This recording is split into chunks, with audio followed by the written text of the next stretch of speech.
Yo, it's June 28th, day 16. Day 16 log. Um, and what happened today? I feel like a lot and also like not very much. It's a quiet day today. It's a Saturday. And, the kids finished school. And kind of like the first day, it's like a lot of kind of decompression the weekend before I finished school. So kind of just a little bit of reset. And I cleaned up a little bit today. It's just one of these things that's been on my mind because oh, it's been a mess. It feels like 18 months of like build up of feeling like not having enough time. And Butter's just chilling in the back. He loves crawling around on my desk when I'm sitting here and then like knocking stuff over. I wonder if he's gonna, well, we'll see. Let's see what happens. But hydrating today. This is a one-piece mug that I got from Japan back in October 2023. We happened to be there in, oh, come on now. He's like, seriously, he's going to knock something over. Um, oh, it's like we were there in 2023 and we planned this trip and just happened to be there for the One Piece 25th anniversary, which was like really exciting. And we ended up being able to go to Universal Studios for that trip, which was really cool. So, some days I have my water while I'm doing these, hydrating like I said I would many days ago, and other times I don't. So I'm doing my best here. And it's kind of that thing where it's like perfectly imperfect. Some days you do all the things that you need to do, and other days you don't, and that's okay. With some of the space that I have now, spent a little bit of time cleaning up. There's like a pile of boxes like just over there. And I pulled out this tripod the other day to film my younger daughter's graduation. So I have this tripod set up and I got an alternate view of this, trying to get ready for to film the actual content of this course. So, one of the things that I really love is playing around with all this technology. So this particular camera here is the DJI Osmo Pocket 3 that I had gotten before my trip to Vietnam earlier this year. And it was, you see, I see like people on YouTube, like vloggers and stuff like that, using the camera. And you know what? It actually is a really good camera. So I'm not going to turn this into like an advertisement for this camera, but I like it because it's really easy to set up. And then the other thing is I can see exactly what's going on, which makes me think of this other thing of like eye contact on Zoom, because it's something that I guess like it's a problem that people thought they had to solve for, which is to say like, oh, eye contact is so important in terms of like connecting with your audience and connecting with people. And it just makes you feel like, I don't know, like, like more connected with somebody. But then I realized like for myself and then for other people that I've spoken with, I've noticed that not everybody like likes intense eye contact. And one of my classmates in the EMBA program actually said like, I listen better when I'm not making eye contact. And I thought for a moment and I kind of thought like, yeah, maybe that's true.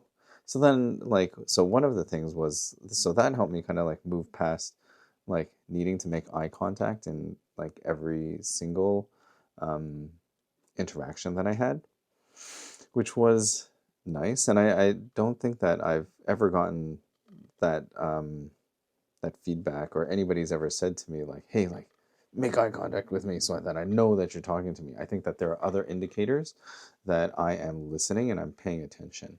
And I think it's the same way on Zoom as well. It's like if you think about a setup on Zoom where you have like, a screen on, you have a screen where the person is, and if I were like looking at you and paying attention to you, you're not where the screen is. So that's kind of like, for me, uh, on Zoom, I thought that it was a lot easier to um, observe people and calibrate them and kind of like really get that, like, get to those pieces that are like how do I observe this person and look at all the body language and all the subtle nonverbal cues that they're putting forward? And I thought Zoom was very helpful for that, and that's why I like Zoom for sessions, either for like human design readings, for meetings, for hypnosis sessions. Working on Zoom is actually really interesting because it's like there's a layer, and then it's also a little bit more comfortable for me to really calibrate, because like in hypnosis, one of the things that's really important is calibration, to look at a person and identify when there are either things that are coming up that need to be addressed, or there are shifts that the person's making that you can actually see through their kind of like how they hold their body, kind of through the way that they kind of like reorient themselves and that type of thing. So all of that is to say, like, the eye contact is not super important to me, I guess. And then the other thing is that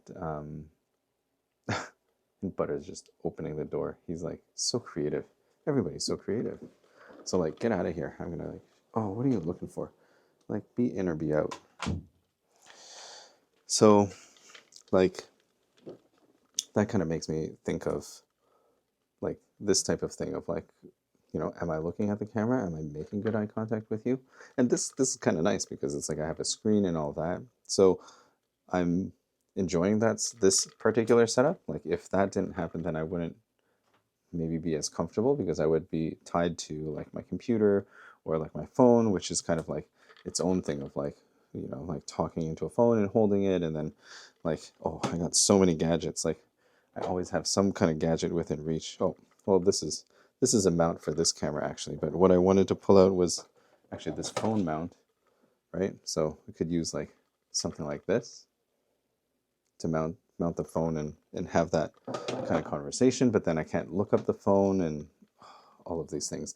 And that's just all to say there's so many reasons why I put in front, like so many reasons I put in front of myself to not do a certain thing. And sure, like I could have done things at those times, but I didn't, because either it was a convenient excuse, or it was just like maybe too much to do to get the results that I would want. And having this setup, again, is just easy to turn it on, start going, and then just making it happen. So from the perspective of like removing barriers of like getting things done, this is super handy. So I'm very grateful for the fact that I'm able to do this right now. What else is happening? Yesterday I was talking about asking for help, and that's exactly what I did. I was getting to the point of like, so it's June 28th right now, and I'm talking about releasing this program in July 31st. So then that means in the month of July, my plan is for about a month to, have email set up and have like that, like what do you call it, like a sales page or a landing page to talk about this program, the Haizhen Transformation.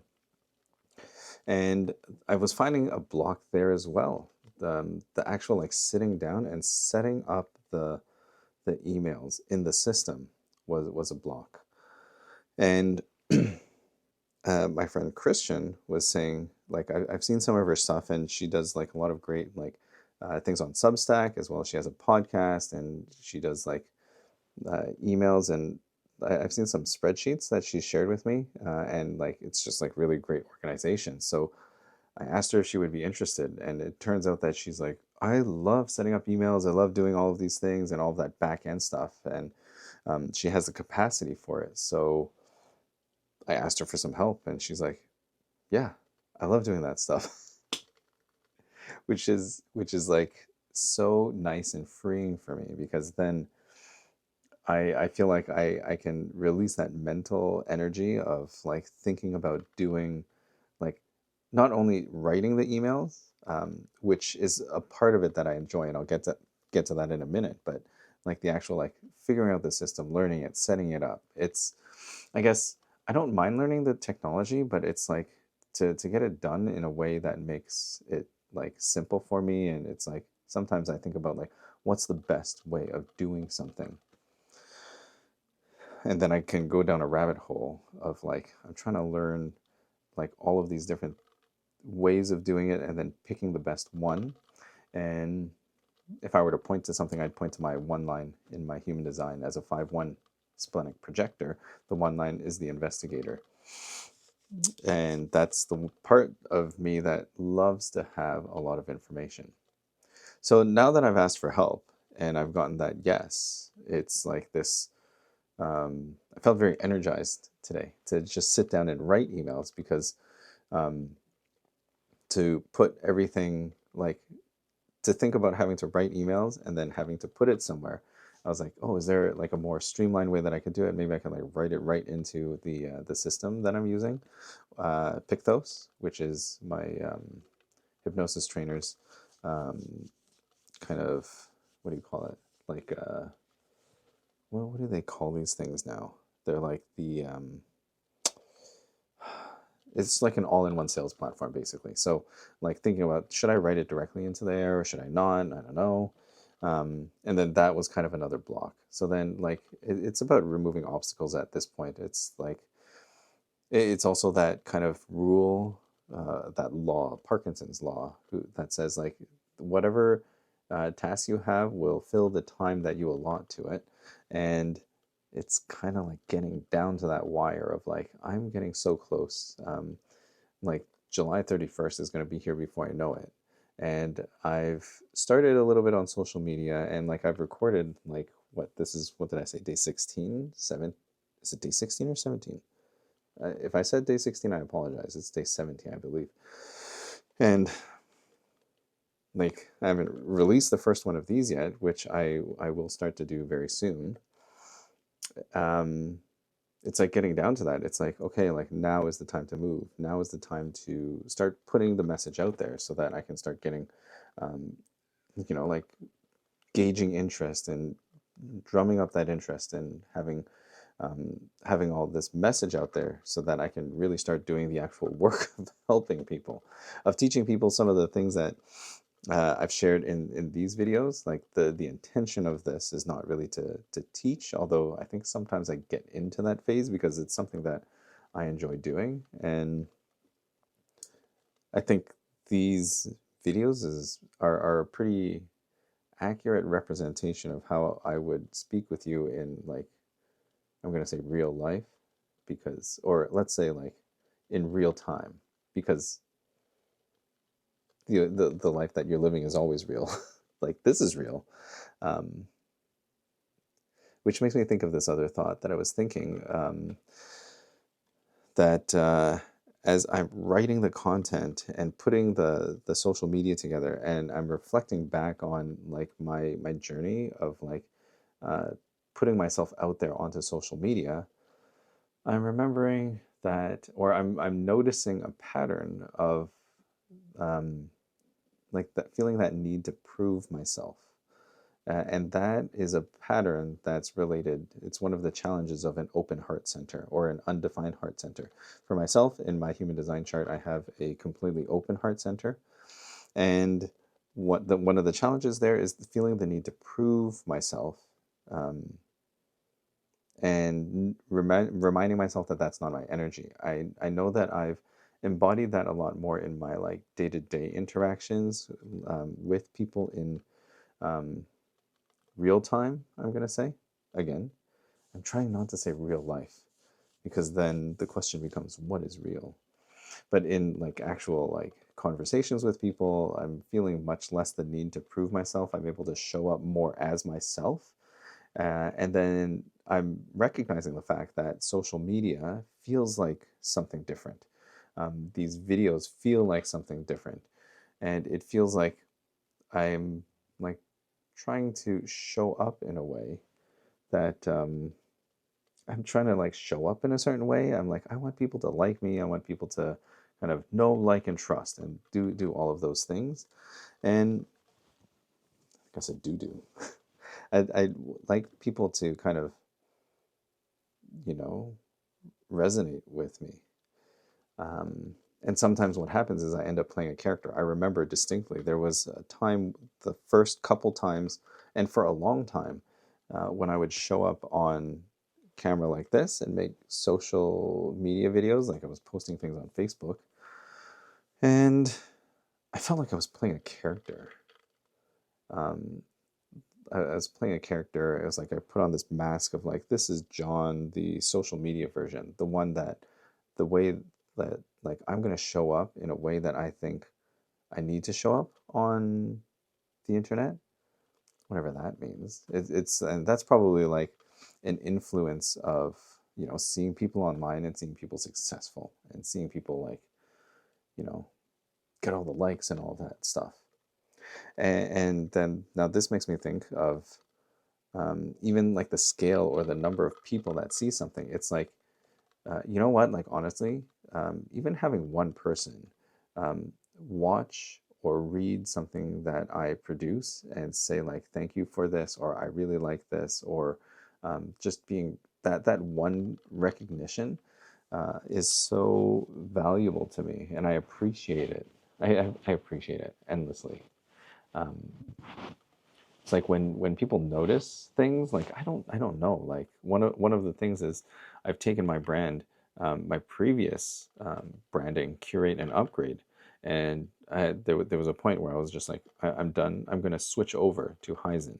And I should probably talk about this maybe in a more like official video or something, but um, it was like that curate and upgrade served me up until a certain point, and then I realized in my trip to Asia that I had started getting away from my roots, moving away from like the my background, and I was trying to assimilate into a world. Um, I guess assimilate into a world that I thought I needed to like be a certain way to show up in, rather than showing up as me in the world, if that makes sense.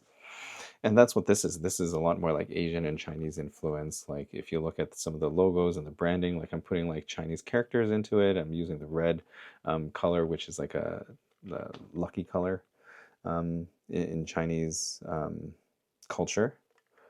Mm.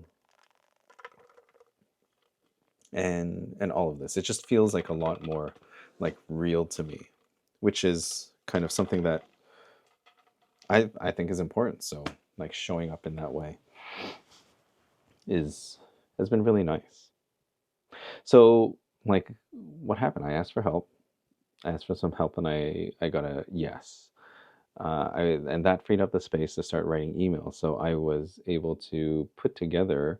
Um, I was pretty creative today, just getting through like a whole whack of emails, like just like doing without the intention of uh, like doing things without worrying about how it would be perceived or received.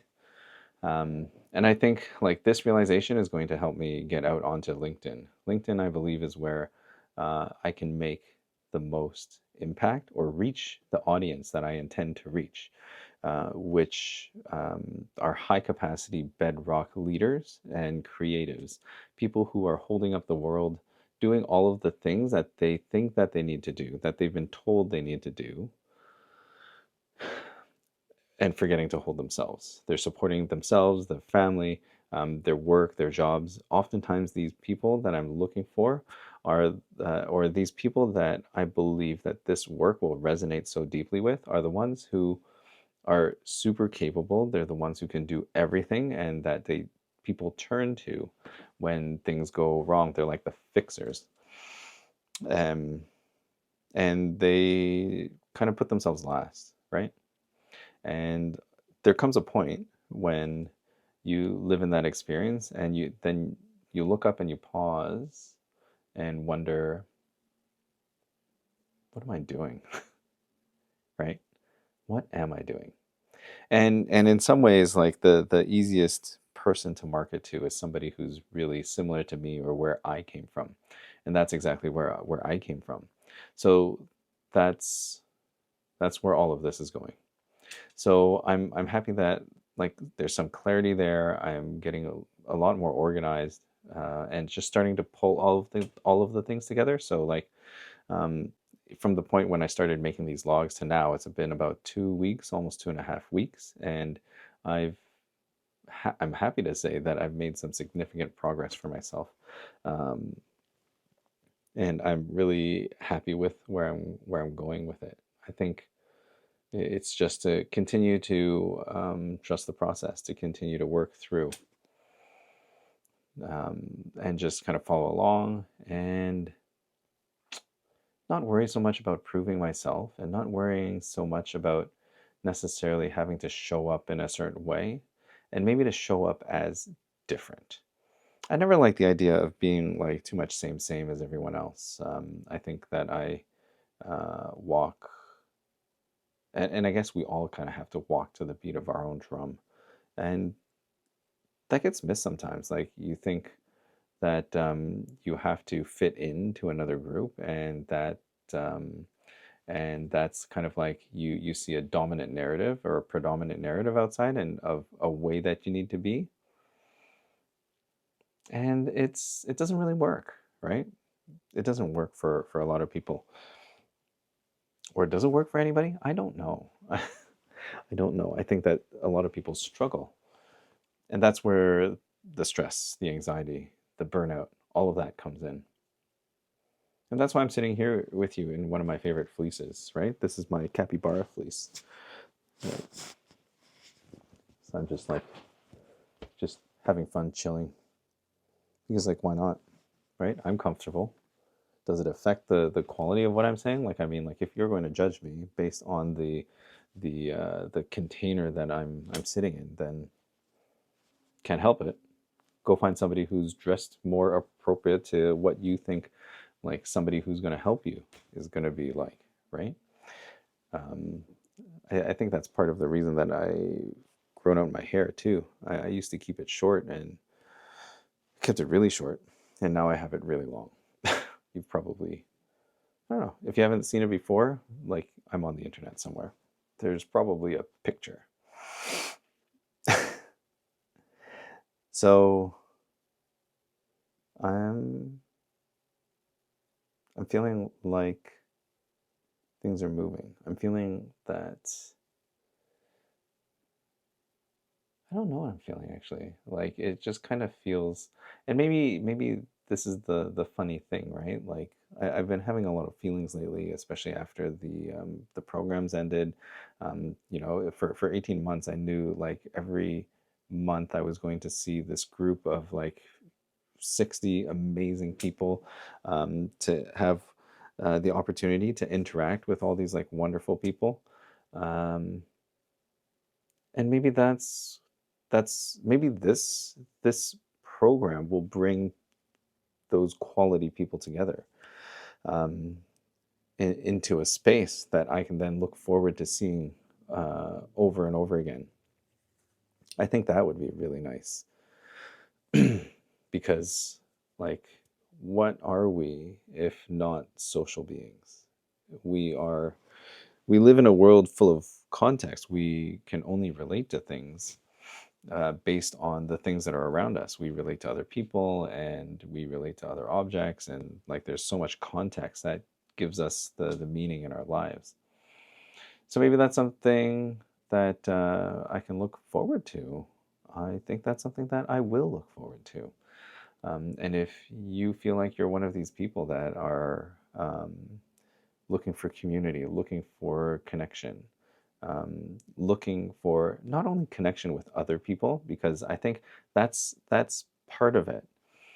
At the same time, connecting with yourself first is so important. And I'll say that before I was able to connect with myself, I had so much difficulty connecting with other people.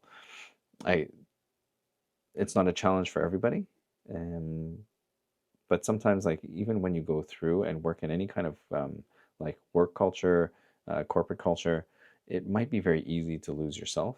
And after working in that kind of environment for even like 5 or 10 years, once you've assimilated into that, you may be successful within that environment, and at the same time you may begin to lose yourself. So the first part is connecting with yourself so that you can connect more deeply with other people. I found that to be true for myself.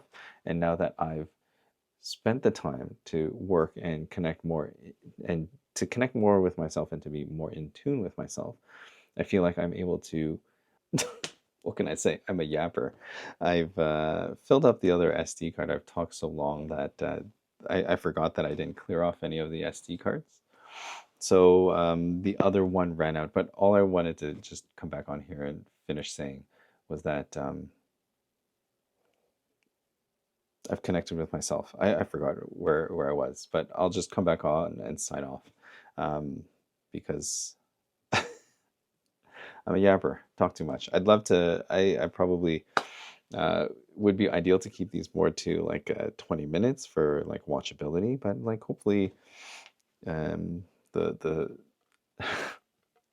I wonder sometimes when I talk to my students or others just about things, and I like kind of go on these like rambly like tangents and connecting all of these threads. You know what? Like it's all good.